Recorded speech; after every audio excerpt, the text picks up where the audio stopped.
ವಾಸಿ ತರಿಸ್ಕೊಳ್ಳಿ, ನನ್ನ ಜೀವನೇ ಹೋದಂಗಾಗದೆ.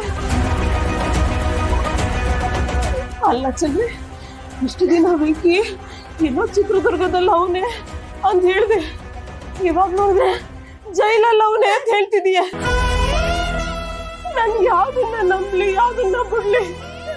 ನೀನೇ ಹೇಳವ, ನೀನೇ ಹೇಳು ಹೇಳು. ಮಾತಾಡಕ್ಕ, ವೆಂಕಿಗೆ ಏನೈತಿ ಹೇಳಕ್ಕ?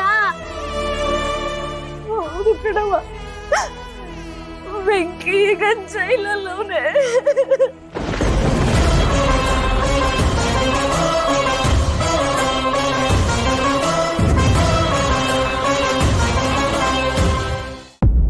ಯಾರೋ ಬೇಕು ಅಂತ ವೆಂಕಿ ಮೇಲೆ ಆಕ್ಸಿಡೆಂಟ್ ಕೇಸ್ ಹಾಕಿ ಅವನನ್ನ ಜೈಲಿಗೆ ಕಳ್ಸಿದ್ದಾರೆ.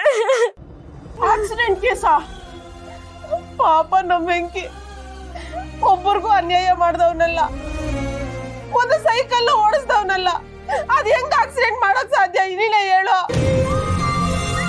ಹೌದು ಕಣವ, ಅದು ಬೇರೆ ಯಾವ್ದು ಕೇಸ್ ಅಲ್ಲ. ಅವನ ಅಕ್ಕ ಮದ್ವೆ ಆಗ್ಬೇಕು ಅಂತ ಫಿಕ್ಸ್ ಆಗಿತ್ತಲ್ಲ ಹುಡ್ಗ.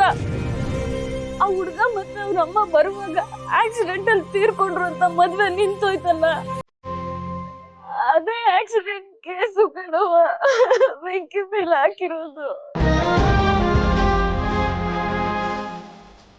ಏನಂತ ಹೇಳ್ತಿದ್ಯಾ?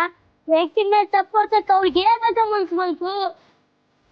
ಹೌದು ಚೋಟು, ಅದೇ ನನಗೆ ಇನ್ನೂ ನೋವು ಕೊಡ್ತಾ ಇರೋದು. ಒಂದ್ ಸೊಳ್ಳೆ ಸಾಯಿಸ್ಬೇಕು ಅಂದ್ರೆ 100 ಸತಿ ಯೋಚನೆ ಮಾಡ್ತಿದ್ದ. ಅಂತದ್ರಾಗೀಗ ಅವನ್ ಆಕ್ಸಿಡೆಂಟ್ ಮಾಡೋನೆ ಅಂತ ಹೇಳದ ಯಾರ್ ನಂಬ್ತಾರೆ ಹೇಳು?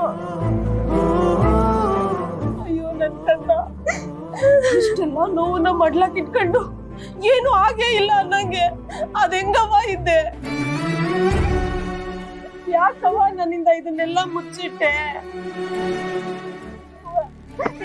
ಇದನ್ನೆಲ್ಲ ನಿನ್ನ ಹತ್ರ ಹೆಂಗ್ ಹೇಳ್ಬೇಕು ಅಂತ ನನ್ಗೆ ಗೊತ್ತಾಗ್ಲಿಲ್ಲ. ಅದಕ್ಕೆ ನಿನ್ನ ಹತ್ರ ಏನು ಹೇಳಲಿಲ್ಲ.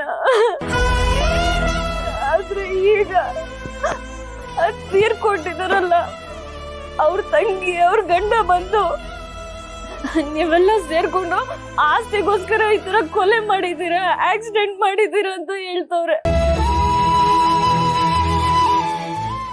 ಅದು ಅಲ್ಲದೆ ವೆಂಕಿನ ನೀನ್ ಜೈಲಿಂದ ಹಿಂಗ್ ಬಿಡಿಸ್ಕೊಂಡ್ ಬರ್ತೀಯ, ನಾನು ನೋಡ್ತೀನಿ ಅಂತ ಎದುರಿಸ್ಬಿಟ್ಟು ಹೋದ್ರು ಕಣೋ.